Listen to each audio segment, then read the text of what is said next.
Well, good morning, everybody, and welcome to the cute little town of Urbandale. This is located in Polk County, which is not too far from the Disney World area. And we decided to check out this cute little downtown area. I actually used to come here as a little girl and play in the park that's right over here.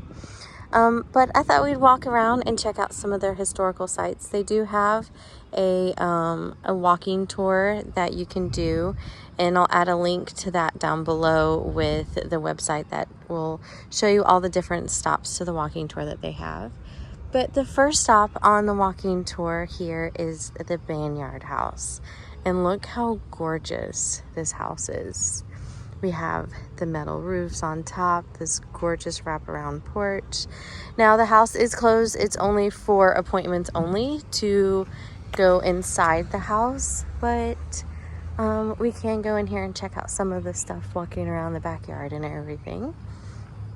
So Vineyard was born in South Carolina in 1861 and arrived here to Auburndale soon after its founding, and was an owner of a general store and had citrus and tomatoes, which a lot of the people here in this part of Florida were big into the citrus industry. And another reason why this area is really important, which is, I can hear it, is the way that the trains ran through the city. So I'm gonna run over here real quick because I actually hear the Amtrak coming. So hold on, guys. All right, guys, so I ran over here to the depot really quick, and here comes the train. Now we'll come back over to the depot after we finish at the Vineyard House, but I wanted you guys to see the train.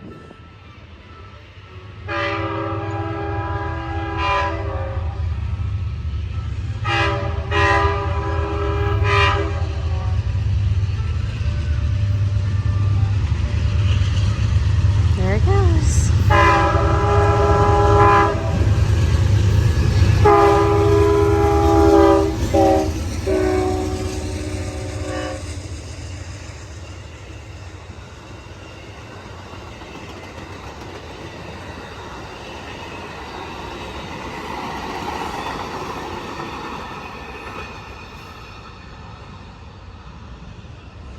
All right. Well, let's go back over to the Baynard House, and you can see it's right there. So we'll go back over to the Vineyard House and I'll continue to talk about that house, and then we'll come back over here to the depot and we will discuss about the trains. So we haven't made it back over to the Vineyard House after seeing the Amtrak train come by. And I wanted to continue telling you a little bit more about Baynard. So like I said, he was involved in the citrus industry, and he had a general store. Now, the citrus plant did catch on fire, and he did end up selling the general store by 1902, and then became big into the real estate development within the 20s and on. So the house, like I said, I believe I already said this, is only open for tours that you pre-book, so we can't go in. But I thought we'd walk around and see what the house did look like on the outside. So it's typical with having these wraparound porches here in Florida, so that we get those breezes through those windows to help with these hot summers. It's spring already here, and it's already hot today. I think it's like 91. But I love these Victorian style houses. This one they considered a folk style. So connected between here. Not sure a lot about this house, but typically the rooms that were set off separate from the house was for like the kitchens and laundry facilities, those type things, different from the rest of the house. That was the living quarters. And there's a cute little well over here. Look at the lake. Now, some of these lakes here in Florida, they are actually sinkholes. And that one kind of looks like it might be a sinkhole. Now, this whole part of Polk County, the Auburndale, Winter Haven, Lakeland area, they are known for their lakes, and they have some absolutely gorgeous lakes around here. So in Winter Haven, they actually have ski shows that are free to go to every so often. A couple times a month they'll have them, and you can check out the City of Winter Haven's website for when you can see those ski shows. Look at this gorgeous gazebo here. But it's definitely a beautiful day to just walk around a cute little downtown and check out the sights. You know, I love going to the theme parks. I say that all the time, but I love these old towns just walking around. We went to Plant City yesterday. I did a little filming for some shorts and stuff. We actually saw some trains, went to a train museum, and I plan on definitely going back. It was kind of an impromptu trip over there. Look at this gazebo. But I want to take you guys over there and walk around the downtown and show you some of the cool sights that I saw yesterday.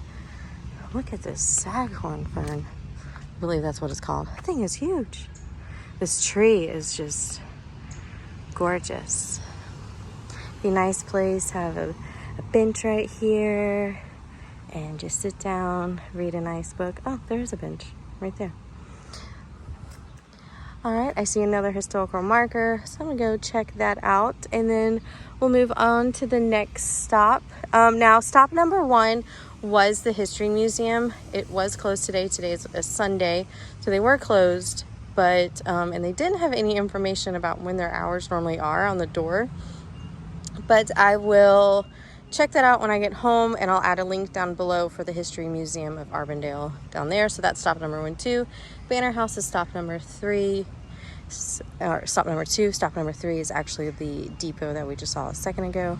So we will go over to the depot, talk a little bit more about the trains, and then keep moving on over to the downtown area. So here's another look of that gorgeous lake, and here's that historical marker that we saw on the other side. It is the same one that talks about the Baynard House, which is cool that they have it right here on the lake so people can see there is something historical here that you need to stop and check out. I love how the state of Florida has them all over the place, and there are some great websites that you can go onto that will have links to different historical sites, and you can actually add some if you find some that are not on the list. I use it all the time whenever we travel. That's where I find most of our historical locations that we go to, is by using that list, and I will have a link down below for them. You can also save the places that you have visited, which is great. Kind of how I keep my tally of the year of how many historical sites I've gone to. Last year we saw 100 different markers throughout the state of Florida on our journeys. So hopefully this year I'll get a little more. I got a slow start this year, so I got a lot of catching up to do to make sure I pass that 100 this year. All right, so we're gonna go over to the train depot and talk a little bit more about the Atlantic train and the Seaboard train companies. Even though the historical museum is closed today, I still wanted to show you guys the museum and then show you how in relation it is to the Vineyard House, which is right there. There is the museum, and then over here is the train depot. So the city of Auburndale was serviced by 2 different rail companies. So the building that we see here was the Seaboard Seaboard Airline Rail Depot, and then the Atlantic Coast Line Rail Company also had a station here. So it's kind of interesting that they had two depots here for each of the different rail companies. Now, the Atlantic Coast, their building no longer stands, and the only one left is the Seabird. Now, this is not the original location of this train depot. So the CSX train company took over the rail lines, and they owned this building. Now, in 1993, they closed the station. It became in disrepair and was facing demolition in 2000, but the City of Auburndale decided to purchase it and make it into office buildings and stuff like that for the city. They did receive some grant funding from the State Department in order to relocate it to where the original Atlantic Coastline train depot used to sit. So this is where the Atlantic Coast Depot was, but this is actually the Seaboard Airline Depot. So it's kind of cool. You have both depots kind of being represented here in one location. So I'm kind of glad that we got to see that train earlier, and who knows, a lot of trains come through this area, so we might get to see another one. I actually do live close to one of the rail lines, so I know these trains come by all the time. So we might get to see another one. We'll see. Maybe this time I won't have to go running in. But I wanted to show you guys inside and see if there's anything cool inside this depot. Now, I know a lot of these buildings are for rent for different events. So you can see there's some tables in here. They were probably using it for an event. Oh, it looks like there's a fireplace in there. Let's see if I can get the shadow. Sorry guys, I'm using my phone today. Well, I can't get it, but you can actually rent this. It looks like it's for $175. That's not that bad. So it's a nice little park area that they have.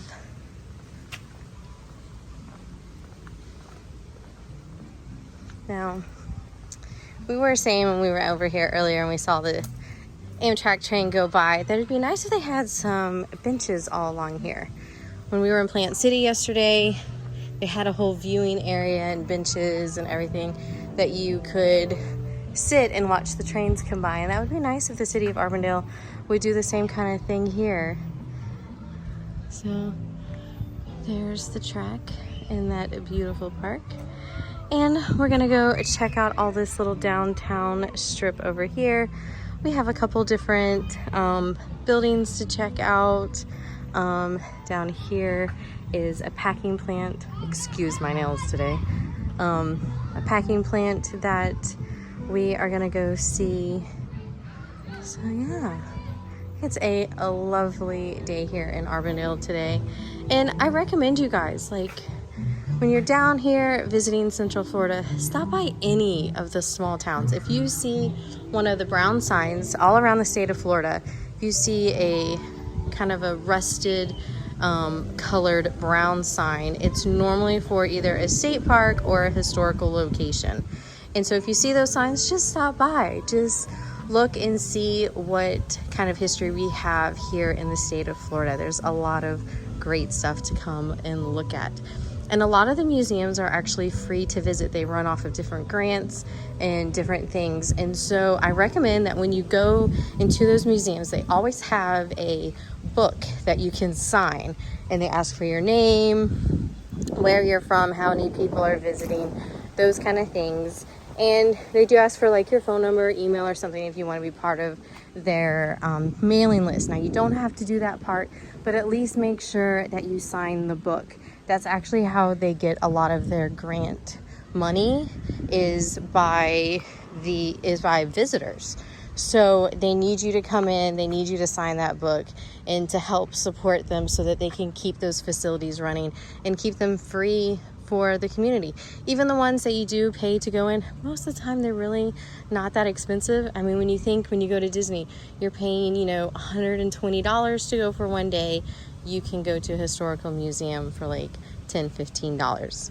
So definitely, please guys, go check out some of those great museums that we have here in the state of Florida, in those state parks, which I love to visit and make sure that you guys know all the different ones that we have here. So we are gonna keep walking around the downtown area and check things out.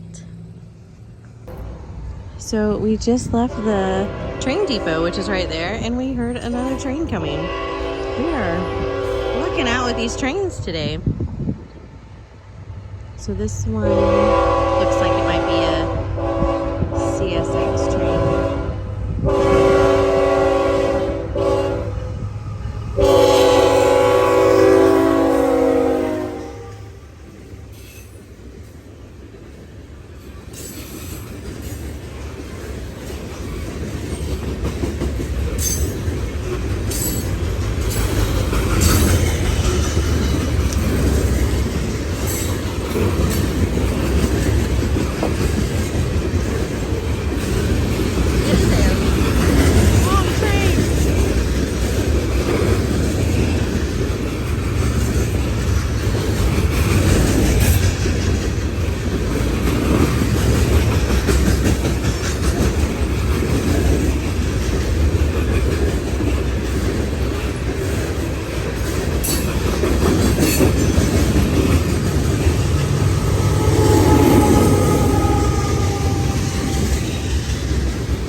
So stop number 4 on our little tour of Urbandale is the downtown park.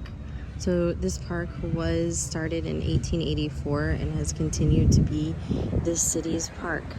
And like I said earlier, I used to come here as a little girl and swing on the swings and ride down the slides. And I have so many pictures of being here with my aunts and enjoying this park with all the covered oaks, and it's just gorgeous over here. Of course, I'm not going to go walking over there. There's a lot of little kiddos and their family enjoying time. But our next stop is the Baynard retail building over here. So we're going to go check out this, and there is a historical marker over there. So we're going to go over here and check out what Vineyard built for the retail centers.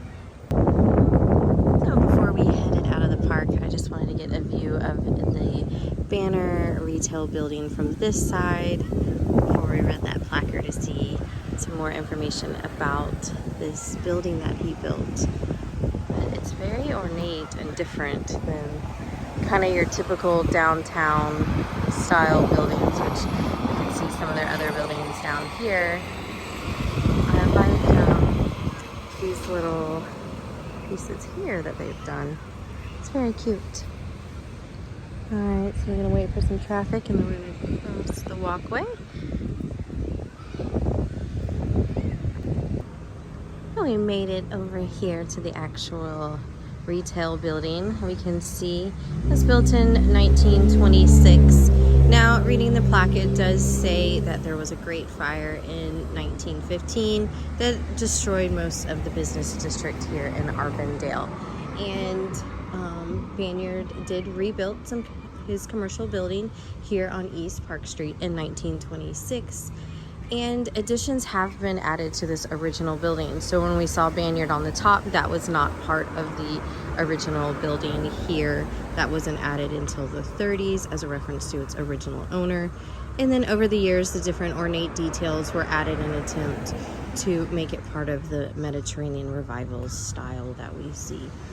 So different professional offices, restaurants, local retail, and service businesses have been located here, and that the Park Movie Theater was the first commercial operating motion picture establishment in Auburndale, which made its home here in the Vineyard Retail Building. So we can see these additions that were added up top to change the style. All right, so we're gonna head over to our next stop, number 6, and check out more of cute downtown Auburndale. The Patterson building here was built in 1916.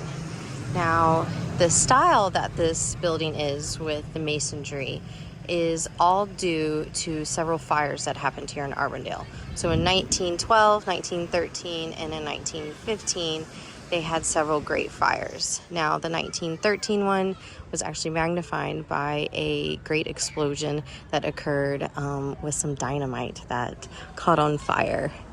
And the mayor of the time, Mayor Anderson, got together a committee to require businesses to build the structures out of fire-resistant material. So the buildings before were all made out of wood, and now you see here with Patterson's building, it is made out of brick.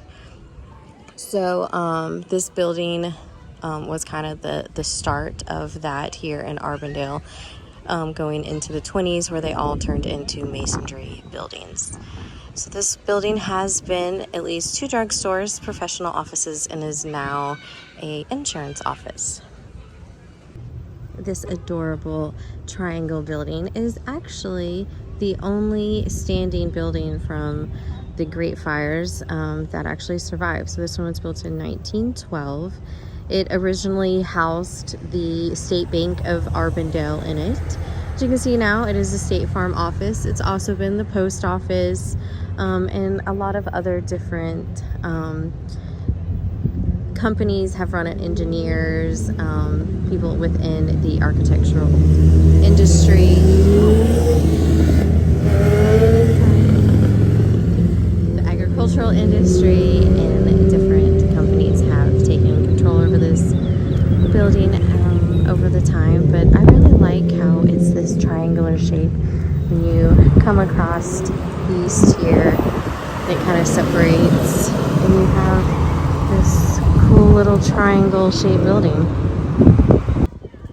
So an interesting fact that I just read while reading their plaque here is that this triangle building is called the Flatiron, and this style of building got that name derived from the triangular shape of the iron that we use to press our clothes. So it was very popular in the 1920s, and that's how this style of buildings, the triangular shape, got their name as a Flatiron building. So I thought that was pretty cool. There's that park again, and we're gonna go check out City Hall next, I think is what's over here. And we saw another cute building, so we're gonna go check that out. We can start to see City Hall here. Now, this building was built in 1926. It is a Italian Renaissance revival style building. The land was purchased by the city from Baynard for $6,000. It is a gorgeous building. We'll come around to the side and see a little more of it. So when it first opened, it was the house to all the different offices for running the city. The mayor's office, councilman, the police department, fire department. All those offices were run out of here, out of City Hall.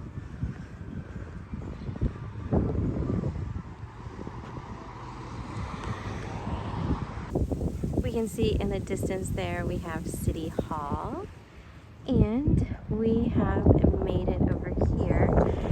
Now, this building used to house the Auburndale Citrus Association. Now it is a storage facility, but at least we can still see this great Spanish Mission style building that used to house the packing house here. So, as most people know, the citrus industry is huge in Florida. And here in Polk County, it is really huge. It used to be a lot bigger than it is now. Sadly, a lot of the orange groves are gone, and now they are housing. But we still do have our history to look at some of these great packing houses that were originally here. So when Urbandale was first became a city, this area was actually more into tomatoes.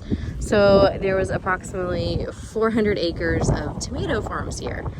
Now, after the Great Freeze of 1895, the citrus industry did kind of take over.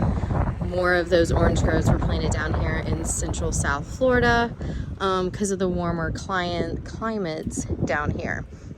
Trees can survive a lot better because we really don't get that many cold spouts that come through here. We do get them, but not too many. So there needed to be more regulation when it came to the orange industry to make sure that there was a flat rate and people weren't going sky high on freight rates and citrus sales and all that. So the Florida Citrus Exchange was founded in 1909 in Bartow. So here, what we're looking at was the Association for the Citrus Growers here in Auburndale, and this was their packing house.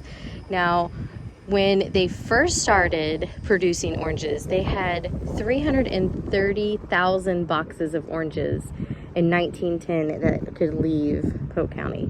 Now, by 1920, the production levels went up to 1 million boxes. That is a lot of oranges that are leaving this area. So for the Auburndale Citrus Growers Association, there was 15 different local growers that signed on as a contract, and they used this facility to pack their oranges. And yeah, it's kind of great that they've added this to the historical registry, so it can't be destroyed, even though it is, you know, a storage unit now. But we don't lose this part of history. And I wish there was smell-o-vision right now, because one of my favorite things about this area of Polk County is that there are some of the juicing facilities and stuff that are not too far from here, and you can smell right now because the wind is blowing. I'm sure you can hear it, but it smells so good right now. It smells like, it's almost like an orange pound cake kind of smell, and it's one of my favorite things about coming over to the Auburndale area is that you can smell just this wonderful oranginess smell that is just in the air. All right, guys, so we're gonna move on. That was actually stop number 10, but it was closer than stop number 9, and it's getting hot out here. So we're gonna head over to one of the residential houses that was built here. So we're gonna head over that way. The house that we see here is believed to be built in 1908. It is considered a frame vernacular style house, which means that the person who built it was a self-taught builder versus a contractor or somebody like that who was hired to actually build the house. And there's not a lot of information about the house, but there's several things that they believe. So they believe that one of the people that lived here was actually the person who built the boxes, citrus packing boxes for the Adams Packing Company. So there's not a lot about the house, but I still do like the fact that they've added this to the historical registry, since the house is, you know, so old, and so now it cannot be destroyed and it has to be maintained, and you know, different grants can help with all of that. So it has been a couple different things. It's been utilized as a church and a restaurant, which it says it is Sweet Magnolia's Tea Bistro. It says reservations welcomed but not required. So Of course, it's Sunday, so a lot of places aren't open today. It's definitely not open today. But I think it might be something I might come back and check out with my mom. I'm not a big, like, high tea drinker. I do like my herbal teas, though. And so mom likes all kinds of teas, so we might come check it out on a Saturday and see what it's like. This church was not part of our stops along the tour, but we loved it, and I just felt that I wanted to show it to you guys. We love stopping and seeing all these great older churches. They have some really pretty stained glass. It's just a cool style of how it's built. I wish there was some information. I haven't seen any yet. We walked around a little bit, but I haven't seen any sign of when it was built or anything like that. There's one of those great... I don't know why the trucks have to do that sometimes. But some of the pretty stained glasses that they have. These gorgeous doors. The cross up on the top.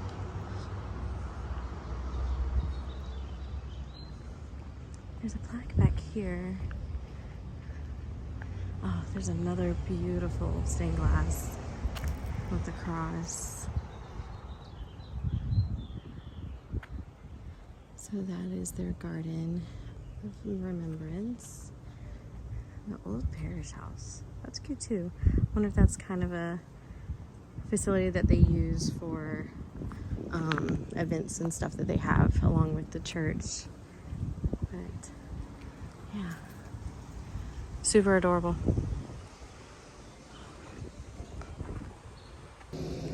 So we have made it to our last stop here on the tour in Auburndale, and it's actually a pretty cool last stop, I have to say. So what we have here is actually the very first fire engine that they had in the city of Auburndale that is located in this building here. And I'll get up there closer in a minute, but I want to read you guys some of these facts on the sign that it says here. So the fire engine that we are going to look at is from 1925. It is an American LaFrance fire engine.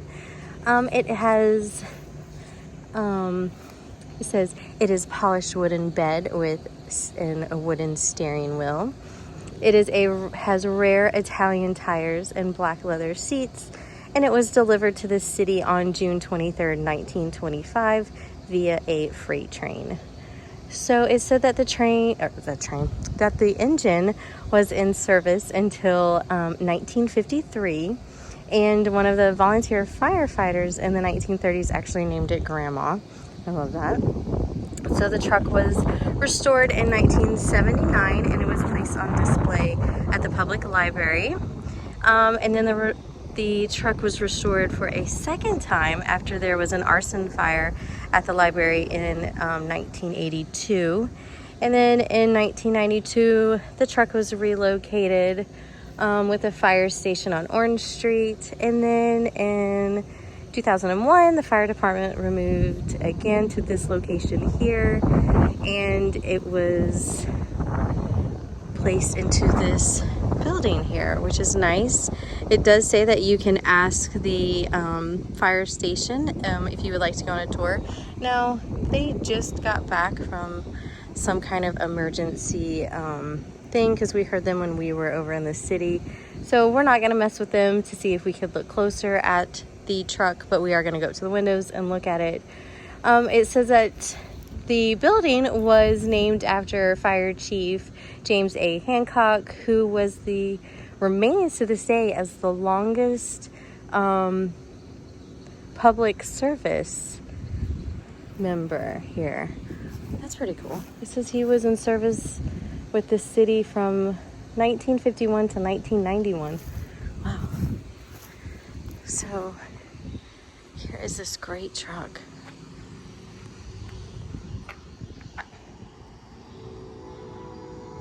So there's James Hancock there. Look at that cute Dalmatian statue. Here's the truck itself.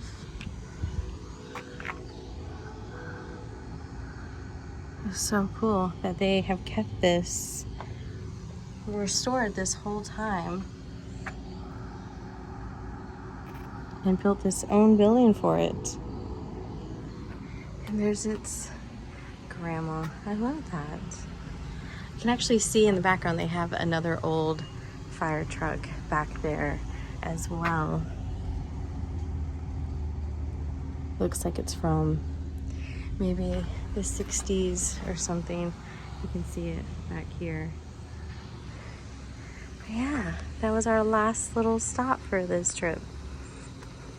Everything has to come to an end, and we are done with our tour around historical downtown Auburndale. But I hope that you guys enjoyed it as much as I did. We got to see some great things. That house, the Vineyard House, the train depot that we see right here, some of the great other buildings, City Hall, the packing house. We got to see 2 trains today that came through the city center, and that amazing fire engine that we just saw. Well, I hope you guys enjoyed that, and if you want to see more videos like this one, make sure you hit the subscribe button down below. Hit that bell for more notifications whenever I hit another historical downtown theme park or one of our great state parks around the city. Well, don't forget, go out, explore, have fun, and keep learning, guys. Love y'all.